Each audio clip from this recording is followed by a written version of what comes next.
ഹരി ഓം. നമ്മൾ സാധാരണ ശിവക്ഷേത്രങ്ങളിൽ ദർശനത്തിന് പോകാറുണ്ട്. ശിവം എന്ന് പറഞ്ഞാൽ പ്രപഞ്ചത്തിലെ ഏറ്റവും പ്രധാനപ്പെട്ട പുരുഷ സ്വരൂപമാണ്. സ്ത്രീ എന്നാൽ പ്രകൃതിയാണ്. ഈ പ്രകൃതി എന്നും പുരുഷൻ എന്നും രണ്ട് ഭാഗങ്ങളെ നമ്മൾ യൂണിവേഴ്സലായിട്ട് കാണുന്നു. അതിൻ്റെ അകത്ത് ഒത്തിരി പരിവർത്തനങ്ങളും ഒത്തിരി ആവാസ വ്യവസ്ഥകളും പല പല ഗുണങ്ങളും പല പല ദോഷങ്ങളും പല ശക്തികളും രാവും പകലും ഇങ്ങനെ പ്രപഞ്ചത്തിനെക്കുറിച്ച് പഠിക്കാൻ പോയാൽ ഒരായുസ് കൊണ്ട് പ്രപഞ്ചത്തെ പഠിക്കാൻ ആർക്കും പറ്റത്തില്ല. പ്രപഞ്ചത്തിൽ തന്നെ ഒരുപാട് വിഷയമുണ്ട്. നമ്മൾ ശിവനെ ശിവം എന്ന് പറഞ്ഞാൽ നമ്മുടെ ജീവിതത്തിൻ്റെ നമ്മുടെ ഉള്ളിലെ ജീവൻ്റെ പരമമായ സത്യമാണ്, പരമമായ ചൈതന്യമാണ്. ആ ശിവം എന്ന് പറയുന്നതിൻ്റെ അകത്തെ വള്ളി എന്ന് പറയുന്നത് നമ്മൾ അത് പോയാൽ നമ്മൾ ശവമായിട്ട് പോകും, നിർഗുണ പരബ്രഹ്മമാകും. പരാശക്തിയും പരമേശ്വരനുമായിരിക്കുന്ന പ്രപഞ്ചനാഥനായിരിക്കുന്ന സാക്ഷാൽ പരമേശ്വരൻ, രാജരാജേശ്വരിയായിരിക്കുന്ന ശ്രീ പരമേശ്വരി, അവർ അറിയാതെ ലോകത്തിൽ ആർക്കും ഒരു കാലോ കയ്യോ ഒന്നും ചലിക്കാൻ പറ്റത്തില്ല. ഇതൊന്നും മായയിൽ പെടുന്നതുകൊണ്ട് നമ്മുടെ ആ ഉള്ളിലെ അഹങ്കാരത്തിൻ്റെ പേരിൽ എല്ലാം ഞാൻ എൻ്റെ ഇതല്ലാതെ ഒരാളും അങ്ങനെ പറയത്തില്ല. നമുക്ക് കിട്ടുന്ന ഭാഗ്യങ്ങളൊക്കെ ജന്മജന്മാന്തര ഭാഗ്യം, ജന്മജന്മാന്തര സുഹൃതവും കൊണ്ടും ജന്മജന്മാന്തര കർമ്മഗുണങ്ങളും കൊണ്ടും ജന്മഗുണങ്ങളും കൊണ്ടാണ് നമുക്ക് ഓരോ ഭാഗ്യങ്ങളൊക്കെ വരുന്നത്. ആ ഭാഗ്യങ്ങൾ ഇപ്പോൾ പാവം പിടിച്ച വീട്ടിൽ ഒരു കുട്ടി ജനിക്കുന്ന അതേ സമയത്താണ് പണക്കാരൻ്റെ വീട്ടിലും കുട്ടികൾ ജനിക്കുന്നത്. ആ ജനിക്കുന്ന ജാതകത്തിലെ 27 നക്ഷത്രവും നല്ല നക്ഷത്രം, ഒരു നക്ഷത്രവും മോശമല്ല. ഇതെവിടെയാണ് പ്രശ്നം വരുന്നതെന്ന് വെച്ചാൽ ഈ ജാതകത്തിലെ ജനന സമയം ഒരിക്കലും കറക്റ്റ് കിട്ടാൻ ബുദ്ധിമുട്ടാണ്. ഒരിക്കലും നമ്മൾ ഗർഭത്തിൽ പോക്കും സിസ്റ്റവുമായി എടുക്കേണ്ട. ആ ഗർഭത്തിൽ നിന്ന് വരുന്ന ടൈമാണ് നമുക്കിവിടെ ആളിൻ്റെ സമയം കുറിക്കേണ്ടത്. അത് വെച്ച് നോക്കിയാലേ രാശിയുടെ നിലനിൽപ്പ്, ആ രാശി കറക്റ്റായിട്ട് എങ്ങനെയാണ് നിൽക്കുന്നതെന്ന് അറിയാൻ പറ്റുള്ളൂ. ഇതിപ്പം ജനിക്കുന്ന സമയം വിട്ടുള്ള സമയം നമ്മളോട് പറയണം. അപ്പം ആ ആളിൻ്റെ വ്യത്യാസം നമ്മളിവിടെ ജാതകം എഴുതുമ്പോൾ അല്ലെ രാശി കണ്ടുപിടിക്കുമ്പോൾ അതിൻ്റെ വ്യത്യാസം വരും. അപ്പോൾ ആ ആൾ എന്തുകൊണ്ട് ഇങ്ങനെ വന്നു എന്നുള്ളൊരു ചോദ്യം വരുന്നു. പക്ഷേ ആക്ച്വലി ആ ജാതകത്തിൽ പെടുന്ന അതിനേക്കാൾ ഒരു രാശി ഗുണമായിരിക്കാം മറ്റൊരു മുമ്പ് ജനിച്ച സമയം തന്നിരുന്നുവെങ്കിൽ. മനസ്സിലായി? അപ്പോൾ ഇതിൻ്റെ എല്ലാം ജാതകം എന്ന് പറഞ്ഞാൽ നാളിൻ്റെ അടിസ്ഥാനം 27 നക്ഷത്രവും നല്ല നക്ഷത്രവും, 27 നക്ഷത്രവും മോശം നക്ഷത്രമല്ല. ഈ 27 നക്ഷത്രവും അതിൻ്റെ ജനനവുമായിട്ട് ബന്ധപ്പെട്ടാണ് നമുക്കൊരു പ്രവചനം നടത്താൻ പറ്റുന്നത്. ഒരു ജാതകത്തിലെ ഒരു വ്യക്തിയെക്കുറിച്ച് ഒരു പ്രവചനം നടത്താനും ജാതകത്തിലെ ഗുണദോഷങ്ങൾ പറയാനും ആ ആളിൻ്റെ ജനനമാണ്, ജനന ടൈമിലാണ് അത് വിചാരനായത് ഗുണമായാലും. നിങ്ങളോടൊരു കഥ പറഞ്ഞു തരാം. ഈ രാവണൻ എല്ലാ ഗ്രഹങ്ങളെയും ബന്ധിച്ചു, ശനി ഉൾപ്പെടെ എല്ലാ ഗ്രഹങ്ങളെയും ബന്ധിച്ച്, അതായത് ഗ്രഹനിലയിൽ നല്ല രീതിയിൽ അദ്ദേഹത്തിൻ്റെ മകൻ ജനിക്കുന്ന സമയമായപ്പോൾ എല്ലാ ഗ്രഹങ്ങളെയും ഒന്നിച്ച് അതിൻ്റെ രീതി ഉച്ചരാശിയിലും എല്ലാം കൊണ്ടുവന്ന് ക്രമീകരിച്ചു, ഭയപ്പെടുത്തി, എല്ലാം വരാൻ മടിക്കുന്ന ശനിയെ ബന്ധിച്ചു, ഒരു ഗ്രഹത്തിൽ കൊണ്ടിട്ടു. അപ്പം ഈ കുട്ടി ജനിക്കുന്നതിന് സമയം എല്ലാ ഗ്രഹങ്ങളും നല്ല രീതിയിലാണ്. കാരണം അദ്ദേഹം ഒരിക്കലും ഒരാപത്തും വരാത്ത രീതിയിലുള്ള ഒരു സംവിധാനമാണ് ഈ രാവണൻ ചെയ്തത്. പക്ഷേ അവിടെ എന്ത് സംഭവിച്ചെന്ന് വെച്ചാൽ അവിടെ ശനി എന്താ ചെയ്യുന്നതെന്നറിയാമോ? ശനിയെ ബന്ധിച്ചിരിക്കുന്നതുകൊണ്ട് ശനിക്കൊന്നും ചെയ്യാൻ പറ്റാത്ത ശനി ദേഹത്തെ ചെടിയെല്ലാം കൂടി ഉരുട്ടി ഒരു ഗുളിക പരുവത്തിലാക്കി, ഒരു പാഴ് ഗ്രഹത്തിലേക്ക്, പാഴ് രാശിയിലേക്ക് ഇട്ടുകൊടുത്തു. മേഘനാഥൻ ജനിച്ച സമയത്ത് അതിന് കുഴപ്പമില്ലായിരുന്നു. പക്ഷേ ഈ ഒരു ഗുളിയൻ കാരണം അദ്ദേഹത്തിൻ്റെ മകൻ അദ്ദേഹത്തിന് എന്നേക്കുമായി യുദ്ധത്തിൽ നഷ്ടപ്പെട്ടു.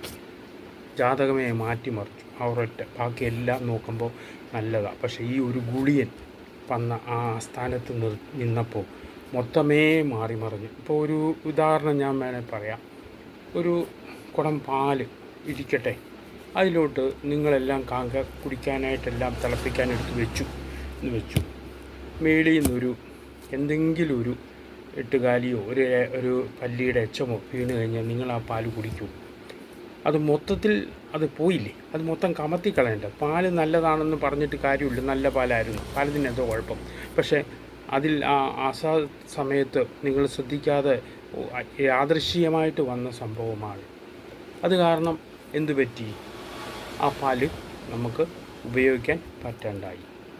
അതുതന്നെ അതിനുമായിട്ട് ബന്ധപ്പെട്ടല്ല ഞാൻ പറഞ്ഞത്. പ്രകൃതിക്കൊരു നിയമമുണ്ട്. ആ നിയമം നമ്മൾ ജനിക്കുമ്പോഴേ നമുക്ക് ഓരോരുത്തർക്കും ഓരോ ജന്മത്തിലും ചില ഉദ്ദേശമുണ്ട്. ഓരോ ജന്മക്കും ഓരോ ഉദ്ദേശമുണ്ട്. അത് എത്ര പാഴ് ജന്മമായി അല്ല, എത്ര താഴേക്കടയിൽ നിന്നാലും, എത്ര ഉന്നതയിൽ നിന്നാലും, എന്തൊക്കെ പറഞ്ഞാലും ആ ആളിന് ഒരു ഉദ്ദേശമുണ്ട്. ജന്മം കൊണ്ട് എല്ലാ ജന്മത്തിനും പിന്നിലൊരു ഉദ്ദേശമുണ്ട്. ആ ഉദ്ദേശം നമുക്കൊരിക്കലും കണ്ടുപിടിക്കാൻ പറ്റത്തില്ല. കർമ്മത്തിൻ്റെ അടിസ്ഥാനത്തിൽ ജന്മജന്മാന്തര സുഹൃതം, ഈ ആളുമായിട്ടുള്ള ആത്മാവ് എങ്ങനെയാണ് പോകുന്നത്, അതേ എത്രമാത്രം ആത്മാർത്ഥത. ചില കുട്ടികൾ, നിങ്ങളെ എക്സാമ്പിൾ ഞാൻ പറയാം. ചില കുട്ടികളൊക്കെ, ഈ കുഞ്ഞുങ്ങൾ 2, 3, 4 വയസ്സുള്ള കുട്ടികളൊക്കെ എന്തൊക്കെ ഭാഗവതങ്ങളൊക്കെ വേദാന്തങ്ങളൊക്കെ പറയുന്ന കേട്ടാൽ ഞെട്ടിപ്പോവും.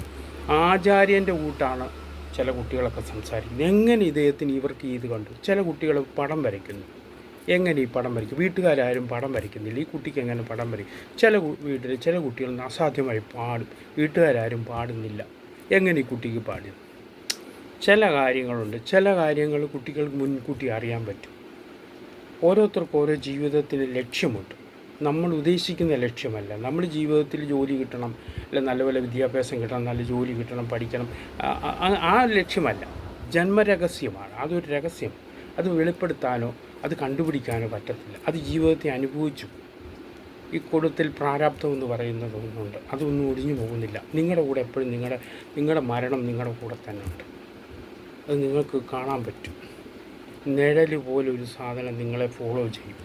അതെപ്പോഴാണോ നിങ്ങൾ താഴെ വീഴുന്നത്, പിന്നെ ആ നിഴൽ നിങ്ങളെ പിന്തുടരത്തില്ല. ജീവിതത്തിൽ നിങ്ങളുടെ കൂടെ തന്നെ നിങ്ങളുടെ നിഴലും മരണവും നിങ്ങളുടെ കൂടെ തന്നെ ഉണ്ട്. മരണം എപ്പോഴും നിങ്ങളുടെ കൂടെ തന്നെ, നിങ്ങൾ അതിൽ ഒന്നും തിരിഞ്ഞു നോക്കിയാലും നോക്കിയില്ലെങ്കിലും അത് കൂടെ തന്നെ ഉണ്ട്. അതിനെ മാറ്റി നിർത്താൻ പറ്റില്ല. മനസ്സിലായോ? അത് ഒന്ന്. ആ സബ്ജക്റ്റ് മാറ്റി അടുത്തൊരു സബ്ജക്റ്റ് പറയാം. നമ്മൾ ശിവക്ഷേത്രത്തിൽ തൊഴാൻ പോകുന്ന കൂട്ടത്തിൽ നമ്മൾ സാധാരണ ശിവൻ്റെ അമ്പലത്തിൽ പോയി കഴിഞ്ഞാൽ നിങ്ങളാരും ശിവലിംഗം കണ്ടിട്ട് ശിവൻ മാത്രമാണെന്ന് ഒരിക്കലും തെറ്റിദ്ധരിക്കരുത്. ശിവൻ അങ്ങനെ ഒറ്റയ്ക്കിരിക്കേണ്ട ആളല്ല. അദ്ദേഹത്തിന് ഒറ്റയ്ക്കിരിക്കാനും പറ്റത്തില്ല. അതൊരു ഒരു കുടുംബമാണ്. അദ്ദേഹത്തെ പിരിഞ്ഞ് ദേവിക്ക് വിരിക്കാൻ, ദേവിയെ പിരിഞ്ഞ് അദ്ദേഹത്തിന് വിരിക്കാൻ പറ്റില്ല. എപ്പോൾ ശിവക്ഷേത്രത്തിൽ എപ്പോൾ പോയാലും, ഏത് ശിവലിംഗത്തിൽ കണ്ടാലും നിങ്ങൾ പാർവതി ദേവിയെ കൂടി വന്ദിക്കണം. അവിടെ പാർവതി ദേവി പുറകിലാണെന്ന് പറഞ്ഞ് പോയി തൊഴേണ്ട കാര്യമില്ല. പുറകിലുണ്ടെങ്കിൽ സങ്കല്പിച്ചിരുത്തിയിട്ടുണ്ടേ പോലും, അമ്മയെ പുറകിൽ ഇരുത്തിയിട്ടുണ്ടെങ്കിലും യഥാർത്ഥത്തിൽ ഈ ഭഗവാന്റെ ഓരത്തോടു കൂടി അമ്മയില്ലാതെ ഭഗവാനുമില്ല. അതാണ് പ്രകൃതിയില്ല പുരുഷനില്ല, പുരുഷനില്ല പ്രകൃതിയില്ല. അതൊരു പ്രകൃതിയുടെ നിയമമാണ്. അവർ തമ്മിൽ മാറാൻ പറ്റത്തില്ല. ചില വിഷയങ്ങൾ അവർ തമ്മിൽ പിണങ്ങും ബഹളമൊക്കെ ഉണ്ടാകുന്നുണ്ടോ എന്ന് ചോദിക്കാം. ഉണ്ട്. അതിനൊക്കെ ഓരോ കാരണം കാണും. ഒരു കാരണം ഉണ്ടെങ്കിലേ ഒരു കാര്യം ഉണ്ടാവും. മനസ്സിലായോ? അപ്പോൾ അതിന് എന്തെങ്കിലും അവർ പിണങ്ങിയിട്ടുണ്ടെങ്കിൽ അതിന് പിന്നിൽ എന്തെങ്കിലും ഒരു രഹസ്യം കാണും. അതാണ്. അപ്പം നമ്മൾ ശിവക്ഷേത്രത്തിൽ പോയാൽ അവിടെ പാർവതി ദേവി ഇല്ലായിരിക്കാം. ചില ക്ഷേത്രങ്ങളിൽ ശിവനെ മാത്രം, പാർവതി ദേവിയുടെ പ്രതിഷ്ഠ കാണത്തില്ല. ഗണപതിയുടെ പ്രതിഷ്ഠ കാണും, മുരുകൻ്റെ കാണണമെന്നില്ല. പക്ഷേ നമ്മൾ ചെയ്യേണ്ട എന്താണെന്നല്ല, ശിവക്ഷേത്രത്തിൽ പോയാൽ ആ ശിവകുടുംബമായിട്ട് നമ്മൾ കാണണം. നമ്മൾ വീട്ടിൽ നിങ്ങൾ ഭാര്യ, ഭർത്താവ്, കുട്ടികൾ, അമ്മ, അപ്പൂപ്പ, ബന്ധുക്കൾ, അങ്ങനെയാണോ? ഒറ്റയ്ക്കാണോ നിങ്ങൾ കല്യാണം കഴിഞ്ഞാൽ ഭാര്യ വേറെ ഭർത്താവ് വേറെ അങ്ങനെയാണോ താമസിക്കുന്നത്? കല്യാണം കഴിഞ്ഞാൽ ജോലി സംബന്ധമായി മാറി നിൽക്കും. അതല്ലാതെ കുടുംബം എന്ന് പറയുന്ന ഒരു ഇത് കേൾക്കുമ്പോൾ ഇമ്പം തോന്നുന്നതാണ് കുടുംബം. ആ കുടുംബത്തിൽ എപ്പോഴും ഭാര്യയും ഭർത്താവും ഒന്നാണ്. ഭാര്യയ്ക്ക് ഭർത്താവിനെ വിട്ടുപിരിയാൻ പറ്റുമോ? മാറി നിൽക്കാൻ പറ്റുമോ? ഭാര്യയില്ലാതെ ഭർത്താവിന് നിൽക്കാൻ പറ്റുമോ? ഭർത്താവില്ലാതെ ഭാര്യയ്ക്ക് നിൽക്കാൻ പറ്റുമോ? അത് തന്നെയാണ് നമ്മുടെ ലെവലിൽ നോക്കുമ്പം നമുക്ക് അങ്ങനെ ചിന്തിക്കും. ശിവക്ഷേത്രത്തിൽ പോയാൽ നിങ്ങൾ ചെയ്യേണ്ടത് പ്രധാനപ്പെട്ട കാര്യം ആദ്യം ശിവനെ നമസ്കരിക്കുക, അത് കഴിഞ്ഞ് പാർവതീ ദേവിയെ നമസ്കരിക്കുക, അത് കഴിഞ്ഞ് കൂടെ ഗണപതിയെ നമസ്കരിക്കുക, അതിൻ്റെ കൂടെ സുബ്രഹ്മണ്യനെ നമസ്കരിക്കുക. മനസ്സിലായോ? അതിൻ്റെ കൂടെ നന്ദീശ്വരനെ നമസ്കരിക്കുക, അതിൻ്റെ കൂടെ ഭൂതഗണങ്ങളെ നമസ്കരിക്കുക, ശിവഗണങ്ങളെ നമസ്കരിക്കുക. ഇതിന് അനുബന്ധമായുള്ള ഗണങ്ങളൊക്കെ ഉണ്ട്. നിങ്ങൾക്ക് ഇങ്ങനെയുള്ള ഒരു നമസ്കാരം എപ്പോഴും ശിവക്ഷേത്രത്തിൽ പോകുമ്പോൾ ശിവനെ മാത്രം പ്രാർത്ഥിച്ചിട്ട് പോകരുത്. കാരണം അങ്ങനെയാണ് നമ്മളെപ്പോഴും നമുക്കൊരു ഒരു ഒരു ദേവി എന്ന് പറയുന്നത് അമ്മയെ കൂടി വിചാരിച്ചാൽ നിങ്ങൾക്ക് സമ്പത്തും സൗഭാഗ്യവും എല്ലാം കിട്ടണമെന്നുണ്ടെങ്കിൽ അത് അമ്മയെ കൂടി മനസ്സിൽ വിചാരിക്കണം. ശിവൻ വിചാരിച്ചാൽ നിങ്ങൾക്ക് സമ്പത്തുണ്ടാവത്തില്ല. നിങ്ങൾക്ക് സമ്പത്തും വേണമെന്നുണ്ടെങ്കിൽ ശിവൻ എന്ന് പറഞ്ഞാൽ മോക്ഷം, അല്ലെങ്കിൽ ആയുരാരോഗ്യ സൗഖ്യം, ആയുസ്സിനെ സംബന്ധിച്ചും ആരോഗ്യത്തെ സംബന്ധിച്ചും സംരക്ഷണം നൽകുന്നു. പക്ഷേ ദേവി അങ്ങനെയല്ല. ദേവി നിങ്ങൾക്ക് ആവശ്യമുള്ള ധനത്തെ തരുന്നു, നിങ്ങൾക്ക് ആവശ്യമുള്ള നിങ്ങൾ സർവ്വ സുഖങ്ങളും തരുന്നു. മനസ്സിലായി? ആയുരാരോഗ്യ സൗഖ്യം, ധനധാന്യ ഐശ്വര്യങ്ങളും തരുന്നത് ഭഗവതിയാണ്, സാക്ഷാൽ പാർവതീ ദേവി. ആ പാർവതീ ദേവി രാജരാജേശ്വരി, ശ്രീചക്രത്തിൻ്റെ മധ്യബിന്ദുവിൽ നിൽക്കുന്ന ശ്രീ രാജരാജേശ്വരി. മനസ്സിലായി? ശിവശക്തി ഐക്യമാണ്. ശ്രീചക്രം എടുക്കുമ്പോൾ ശിവശക്തിയാണ്. ശിവൻ്റെയും പാർവതിയുടെയും ശരീരമാണ് ശ്രീചക്രം. അതിൻ്റെ അകത്ത് ഒത്തിരി മന്ത്രങ്ങളുണ്ട്, അതിലൊത്തിരി രഹസ്യമന്ത്രങ്ങളുണ്ട്, പരസ്യമന്ത്രങ്ങളുണ്ട്. അതിൻ്റെ അകത്ത് ഓൾറെഡി മഹാഗണപതി യന്ത്രം ഈ ശ്രീചക്രം വരയ്ക്കുമ്പോൾ തന്നെ ഓൾറെഡി പ്രത്യക്ഷപ്പെടും. മനസ്സിലാവുന്നുണ്ട്? നമ്മൾ ഉപാസനക്രമമായിട്ട് മുന്നോട്ട് പോകുമ്പോഴേ ഇതുമായിട്ട് ബന്ധപ്പെടുന്നതുകൊണ്ട് നമ്മൾ സാധാരണ ഭക്തർക്ക് ഇതൊന്നും പറഞ്ഞാൽ മനസ്സിലാവത്തില്ല. അതുകൊണ്ട് നമുക്കതിലേക്ക് പോകേണ്ട കാര്യമില്ല. നമ്മളെപ്പോഴും അമ്മയുടെയൊക്കെ ചെന്നിട്ട് അമ്മയുടെ അടുക്കൽ നമ്മളെപ്പോഴും അമ്മയെന്ന് വിളിച്ചാൽ മാത്രം മതി. പാർവതീ ദേവി അമ്മയെന്ന് വിളിച്ചാൽ മതി. മന്ത്രങ്ങളൊന്നും ഉപയോഗിക്കേണ്ട കാര്യമില്ല. അമ്മയെ എന്ന് വിളിച്ചാൽ ആ വിളി കേൾക്കും. മന്ത്രങ്ങൾ ഉപയോഗിക്കേണ്ടവർ ഉപയോഗിച്ചോട്ടെ. സാധാരണ ഒരു ഭക്തരെന്ന നിലയ്ക്ക് അമ്മയെന്ന് വിളിച്ചാൽ മതി. ആ കരുണയായ ദേവി കേൾക്കും.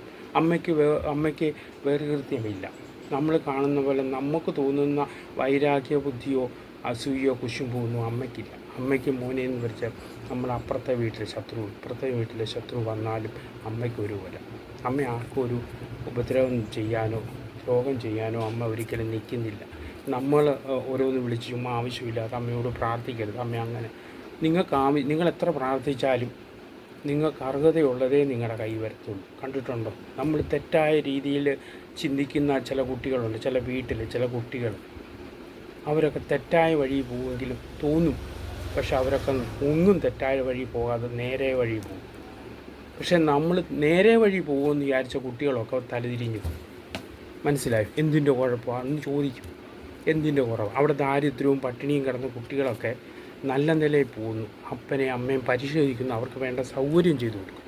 എല്ലാം കൊടുത്ത് ലാളിച്ച് വളർത്തുന്ന കുട്ടികൾ നമ്മളെ തള്ളി അവർ വേറെ രീതിയിൽ പോകും. അപ്പോൾ എന്താ കുഴപ്പം? ദേവിയെടുക്ക ചെന്ന് പറഞ്ഞാൽ അത് മാറ്റാൻ പറ്റും. അപ്പം നമുക്ക് കിട്ടുന്ന കർമാനുഭവമാണ്. ഞാൻ പറഞ്ഞിട്ടുണ്ട്, നമ്മുടെയൊക്കെ വരുന്ന ഓരോ വ്യക്തികളും മുൻജന്മത്തിൽ ചെയ്ത അനന്തമായിട്ടുള്ള ആൾക്കാരാണ് നമ്മൾക്കുമായിട്ട് ബന്ധപ്പെടുന്നത്. പിന്നീട് വരുന്ന തലമുറകൾ. ലോകത്തിൽ ഒരുപാട് പുനർജന്മത്തിൻ്റെ കഥകളുണ്ട്. ജനിച്ചു കഴിയുമ്പോൾ എൻ്റെ സ്വത്തും അവിടെ കിടപ്പുണ്ട്, എൻ്റെ പേര് അതാന്ന് പറഞ്ഞു പോയിട്ടുള്ള പല ജന്മങ്ങളുമുണ്ട്. അതുകൊണ്ട് നമ്മളൊന്നിലേക്കും മനസ്സ് വിചാരിക്കേണ്ട. നമ്മൾ ആ പാദങ്ങളിൽ നമസ്കരിക്കുക. നമുക്ക് പറയാനുള്ള കരുണയായിട്ട് ഭഗവാനോടും ഭഗവതിയോടും പറയാനുള്ളത് പറയുക. അതിനെന്താ ഗുണദോഷം അതിനെ വെച്ച് അദ്ദേഹം വേണ്ട രീതി വേണ്ട പോലെ കാര്യങ്ങൾ ചെയ്തു തരും. ഒന്നും ആവശ്യപ്പെടാതെ തന്നെ നമ്മൾ പിന്നെ ആവശ്യപ്പെട്ടില്ലെങ്കിലും നമ്മുടെ ആ കാര്യങ്ങൾ ദുരാഗ്രഹമല്ലാത്ത കാര്യങ്ങൾ, ആവശ്യത്തിനുള്ള കാര്യങ്ങൾ, ആഗ്രഹമുണ്ടല്ലോ, അതൊന്നും ആഗ്രഹിക്കാതെ മറ്റുള്ളവരെ ദുഷിപ്പിക്കാതെ മനസ്സ് ശുദ്ധമായി സ്ഫുടമായിട്ട് അങ്ങ് അദ്ദേഹത്തെ പ്രാർത്ഥിക്കാം. അങ്ങനെ ആകുമ്പോൾ നമുക്ക് ഒത്തിരി നേട്ടങ്ങളുണ്ടാകും. ശിവവും ശിവവും ശിവവും. ഓം നമഃ ശിവായ. ഹര ഹര ഹര ഹര മഹാദേവ. പാർവതീ വല്ലഭ പരമേശ്വര മഹാമൃത്യുഞ്ജയായ ശ്രീ നീലകണ്ഠായ മഹാദേവായ നമോ നമ. മഹാദേവിയെ നമോ നമ. ഏകദന്തം മഹാകായം തപ്തകാഞ്ചന സന്നിഭം ലംബോദരം വിശലാക്ഷം വന്ദേകം ഗണനായക. ഓം ശരവണഭവനെ നമ. സ്കന്ധായ നകാർത്തികന് വേലായുധൻ വേൽമുരുക. ഓങ്കാരപ്പുരുളേ നമ. പ്രണവ സ്വരൂപായ നമാം. ദേവസേനാധിപതേ നമ. ഉമാമഹേശ്വര ആഞ്ജനേയ സോദര. അരകരോമര അരകരോമര. ഓം നന്ദികേശ്വരായ നന്ദികേശ്വരായ ഓം നന്ദികേശ്വരായും. ഓം യക്ഷന്മാർ ഗന്ധർവന്മാർ, അങ്ങനെ ഈ പ്രപഞ്ചത്തിലെ മുഴുവൻ ദേവതാസങ്കല്പങ്ങളെയും നമ്മൾ സ്മരിക്കണം. എന്തൊക്കെ പറഞ്ഞെന്ന് പറഞ്ഞാൽ ഒരു കാര്യം കൂടി പറഞ്ഞിട്ട് നിർത്താം. നിങ്ങൾ എപ്പോഴും നിങ്ങളുടെ പരദേവതയെ ഒരിക്കലും വിട്ടു പോകരുത്. പരദേവതയില്ലേ നിങ്ങൾക്കൊന്നും ചെയ്യാൻ പറ്റത്തില്ല. അവരുടെ പെർമിഷൻ ഇല്ലാതെ നിങ്ങൾക്ക് ഒരു ദേവതാ സ്ഥാനത്ത് പോയാലും ഒന്നും കിട്ടത്തില്ല. കുലദേവതയുടെ പെർമിഷൻ ഉണ്ടെങ്കിലേ നിങ്ങൾക്ക് വേറൊരു ക്ഷേത്രത്തിൽ പോയി കിട്ടത്തുള്ളൂ. ചില ജന്മരഹസ്യങ്ങളും നിങ്ങളിലുള്ളത് കൊണ്ട് ചിലപ്പം കുലദേവതയ്ക്ക് അതുമായിട്ട് ബന്ധപ്പെട്ട് നിങ്ങളുടെ കൂടെ നിൽക്കാമായിരിക്കാം. പക്ഷേ അത് നിങ്ങൾക്കറിയത്തില്ല. എപ്പോഴും കുലദേവതയും പരദേവതയും ആ വർഷത്തിലൊരിക്കൽ പോയി കാണും. അങ്ങനെ കാണുമ്പോൾ നിങ്ങളുടെ കുടുംബത്തിന് സർവ്വ ഐശ്വര്യങ്ങളും വരും. നിങ്ങൾ പോകാതിരിക്കരുത്. കണ്ടുപിടിച്ച് പോകണം. അച്ഛൻ്റെയും അമ്മയുടെയും കുലദേവതയുണ്ട്, പരദേവതയുണ്ട്. കണ്ടുപിടിച്ച് അവിടെ പോയി തൊഴണം. ഇനി അഥവാ നിങ്ങൾക്ക് കാണാൻ പറ്റിയില്ലെങ്കിൽ നിങ്ങൾ ആ ദേശത്തിൻ്റെ, നിങ്ങൾ ജനിച്ചൊരു ദേശം കാണും, നിങ്ങളുടെ ആ പൂർവീകർ, ആ ദേശത്തിൻ്റെ ദേവതാ സങ്കല്പത്തിൻ്റെ പ്രധാനപ്പെട്ട അവിടുത്തെ പ്രധാനപ്പെട്ട ദേവനാണ്. അദ്ദേഹത്തിന് അവിടുത്തെ ദേവിക്കോ വഴിപാട് ചെയ്യുക. അതിന് പരിഹാരം കാണാം. അവിടെ പരിഹാരം ചെയ്താൽ അവർക്കുള്ളൂ. എല്ലാ ആത്മാവും നമ്മളിലൊക്കെ ഓരോ ആത്മാക്കളാണ്. നമ്മളൊന്നും ശരിക്കും പറഞ്ഞ് നമ്മുടെ ഉള്ളിലെ ഒരു ആത്മാവുണ്ട്. അത് പ്രാരാബ്ധം കൂടിയ ആത്മാവുണ്ട്, പ്രാരാബ്ധം കുറഞ്ഞ ആത്മാവുണ്ട്. ഏത് രീതിയിലാണ് നമ്മൾ ജനിച്ചെങ്കിൽ നമുക്ക് തന്നിരിക്കുന്ന ഒരു ഇതുണ്ട്, ഒരു ഡ്യൂട്ടിയുണ്ട്. അതെന്താണെന്ന് നമുക്കറിയാൻ പറ്റത്തില്ല. നമ്മളിപ്പോൾ ഒരു ജോലിക്ക് പോകുമ്പോൾ, ജോലി സ്ഥലത്ത് പോകുമ്പോൾ അവിടുത്തെ മാനേജരോ മുതലാളി പറയും, എടാ നീ ഇന്ന് തൊട്ട് നിങ്ങൾ അവിടെ നിൽക്കണം, ഇല്ല ഇവിടെ നിൽക്കണം, ഇല്ല ഇന്ന കാര്യങ്ങൾ അവർ പറഞ്ഞു തരും. അതിനനുസരിച്ച് നമ്മൾ ജോലിക്ക് പോയെന്ന് പറഞ്ഞാൽ അവർ പറയുന്നത് കേട്ടേ നമുക്ക് നിൽക്കാൻ പറ്റും. എന്നാലേ അതിനുള്ള ശമ്പളവും കാര്യങ്ങളും എന്ന് പറഞ്ഞ പോലെ നമുക്ക് ജന്മത്തിലൊരു രഹസ്യമുണ്ട്. നമ്മളിവിടേക്ക് വന്ന് ഭൂമിയിലേക്ക് വരുമ്പോൾ നമുക്ക് ചില ഡ്യൂട്ടികളുണ്ട്. അതെന്താണെന്ന് നമുക്കറിയത്തില്ല, അത് പറഞ്ഞു തരാനും പറ്റത്തില്ല. അത് ജന്മരഹസ്യമാണ്. അനുഭവത്തിൽ കൂടി, പ്രാരാബ്ധ അനുഭവത്തിൽ കൂടിയേ അത് മനസ്സിലാവത്തുള്ളൂ. നമ്മൾ ആരെയും കണ്ടു അയക്ക് വന്നല്ലോ അതുകൊണ്ട് എനിക്കും അതുപോലെ സ്വത്ത് വേണമെന്നൊന്നും ആഗ്രഹിക്കേണ്ട. നിങ്ങൾക്ക് അർഹതയുള്ളതാണ്, നിങ്ങൾക്ക് കിട്ടും. ഇനി അതല്ല നിങ്ങൾക്ക് അർഹതയുള്ളെങ്കിൽ നിങ്ങളുടെ മകനിലൂടെയും മകളിലൂടെയും കിട്ടും. അതുകൊണ്ട് എല്ലാം ആ പാദത്തിൽ സമർപ്പിച്ച് ഈശ്വരനെ മനസ്സിൽ നല്ലപോലെ ധ്യാനിക്കുക. എല്ലാം നമ്മുടെ സമർപ്പണം പോലെ. ഹരി ഓം.